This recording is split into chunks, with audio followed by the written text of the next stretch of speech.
Welcome to the Ask a Nutritionist podcast, brought to you by Nutritional Weight and Wellness. We are thrilled to have you join us today as we discuss the connection between what you eat and how you feel, and share practical, real-life solutions for healthier living through balanced nutrition. Now let's get started. Welcome to Dishing Up Nutrition's Ask a Nutritionist podcast, brought to you by Nutritional Weight and Wellness. We're thrilled to be celebrating 20 years on air, discussing the connection between what you eat and how you feel, while sharing practical, real-life solutions for healthier living through balanced nutrition. Thank you for your support and listenership over the years. My name is Monica Haas. I am a registered and licensed dietitian, and today I'm going to be answering two questions from Dishing Up Nutrition listeners. So the first question is, in detoxing your home, are ceramic pots marketed as safe alternatives to nonstick Teflon pans? Safe. We also got a second question about cast iron cookware that I'm also going to address since it fits nicely. It reads, I see some cast iron pans are seasoned with vegetable oil. Is this a concern, or doesn't that matter? These are great questions, so let's dig in. And I want to start by giving a little background on nonstick cookware, what they are made from, and why it might be in our best interest to avoid traditional nonstick cookware. So in the 1950s and 1960s, cookware by Teflon, so that's the brand name for these nonstick pans, became a household staple. Nonstick cookware contains PFAs, which are chemicals that were invented in the 1930s. These chemicals are water, grease, and stain resistant, and they're used in a lot of things, not just cookware. They sound very appealing because we all know the pain of washing a pan that has food stuck in it. It's not fun. But really, in recent decades, we've been learning that PFAs may be harming our health. Now, PFAs are known as forever chemicals because they don't naturally break down. So they stay in our bodies and our environment, well, forever. And as a result, they bioaccumulate over time, making them a highly concerning chemical group. PFA base coatings also release toxic fumes when overheated. PFAs are hormone disruptors and have been linked to certain cancers, immune disorders, altered thyroid regulation, reproductive problems, and even birth defects. And unfortunately, they are found everywhere, even in our drinking water. And I also want to note that even though we're talking specifically about cookware, really, anything that's labeled as nonstick, whether it's a frying pan, a waffle maker, roasting pan, pressure cookers, slow cookers, these all have the potential to be coated in the Teflon and traditional nonstick. So there's just a lot of unknowns about these chemicals, and I would suggest avoiding traditional nonstick items. May or may not be labeled as Teflon. But fortunately, these days, there are nonstick alternatives that don't contain PFAs. And our original question asked specifically about ceramic pots and pans that are marketed as safe alternatives, so I want to start there. The inside of a ceramic pot or pan is coated with water and oil-resistant coating on top of a metal base, which is usually made of stainless steel or aluminum. And that's made of silicone oxide. Now, despite the name, ceramic cookware doesn't actually contain any ceramic. Rather, the name comes from the coating's glossy enamel-like appearance.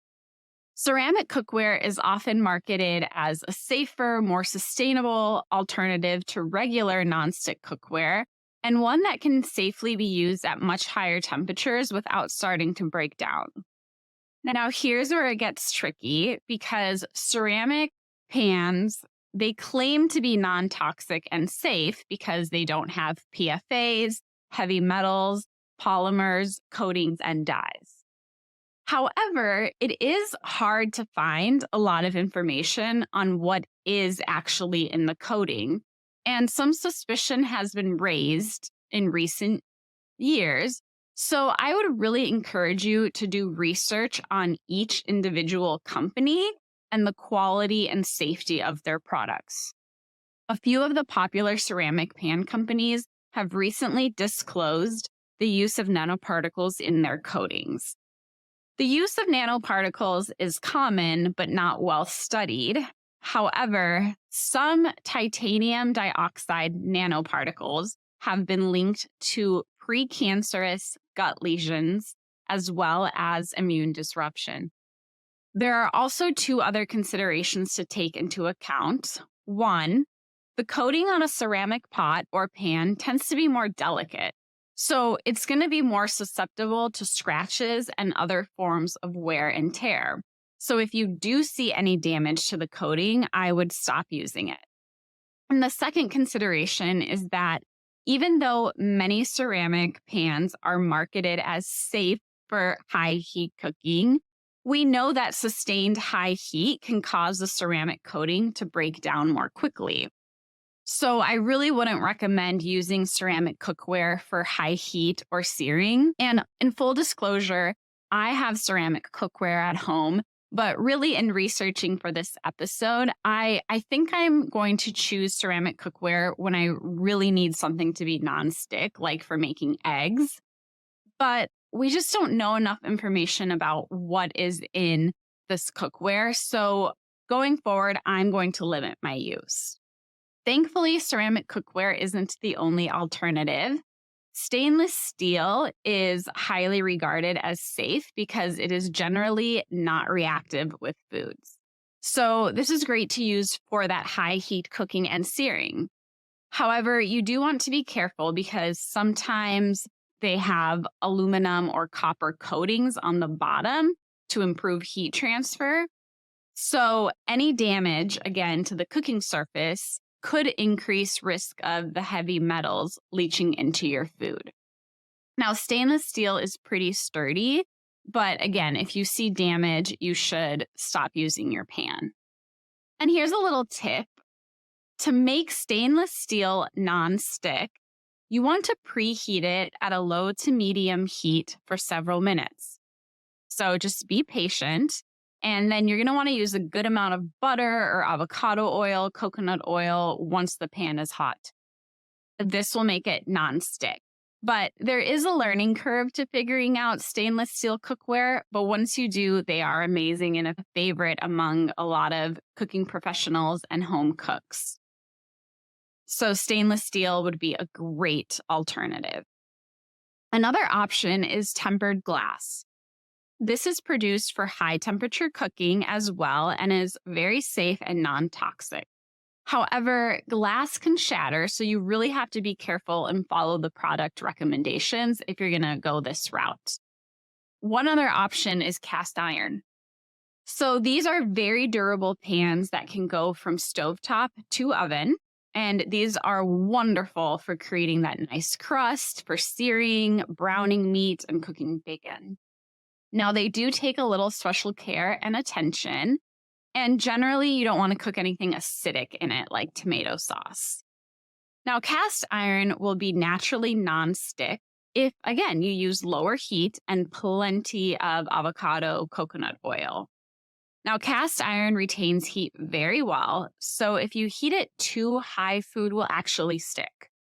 So it's definitely a Goldilocks effect. You don't want it too hot, and you want it to be heated before you start using it so that it'll be nonstick.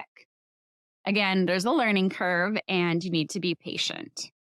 Another important factor to consider with cast iron is that it needs to be seasoned.